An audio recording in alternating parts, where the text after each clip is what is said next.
Morning, how y'all doing out there?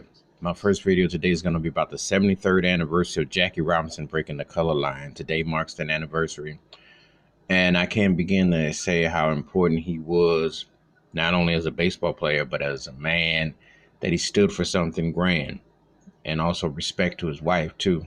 Incredible woman, and his family.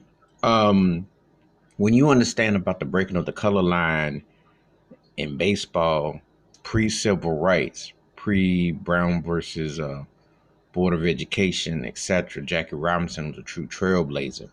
And I know what he meant to my grandparents, people, and etc., many relatives who rooted for the Brooklyn Dodgers. And it ain't always so much that they was down with Brooklyn, even though some people lived in the area, but it was because of the fact that they broke the color barrier. Branch Rickey signing him and Pee Wee Reese being teammates and so on. And then later when he had Don Newcomb and Roy Campanella, you go on, Dodger greats, you know.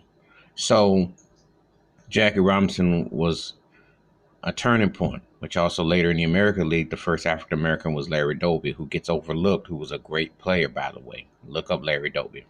But Jackie Robinson was a four-star letterman in college at UCLA and Navy man, etc.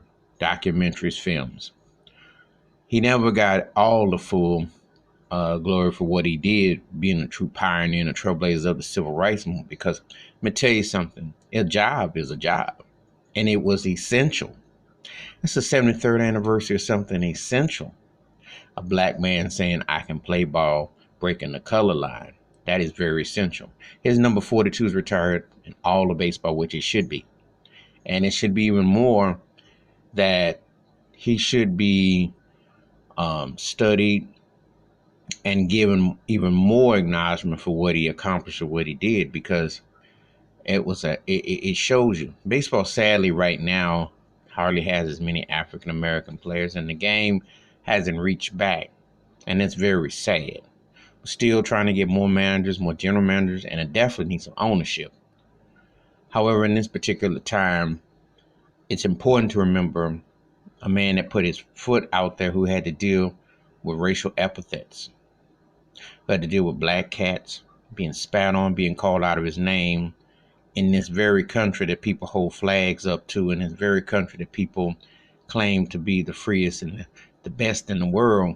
They did not treat him with dignity and honor and respect. This was not only a serviceman, but he was the first African American to play professional baseball in the major leagues. And all due respect to the Negro leagues as well. All that stuff needs to be studied and examined. And I'm so tired of people acting like, oh, that was it and this and that. We talking 73 years ago, which is clearly somebody who's out here's lifetime, and people who are older than that remember very well.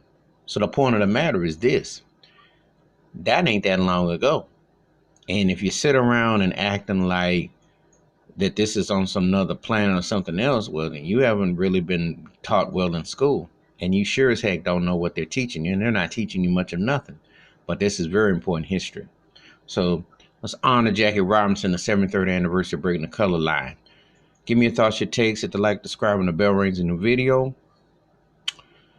Wash your hands, keep your mind clear, watch out for one another, and learn about great pioneers like Jackie Robinson and what he had to endure. Because the endurance and what it took to be mentally tough through all the hate and the logistics and the politics happened to a black man in America who, by the way, is an American-born bred citizen. So don't act like the fact is they haven't cared about us, and that's a fact. All right, I'm out.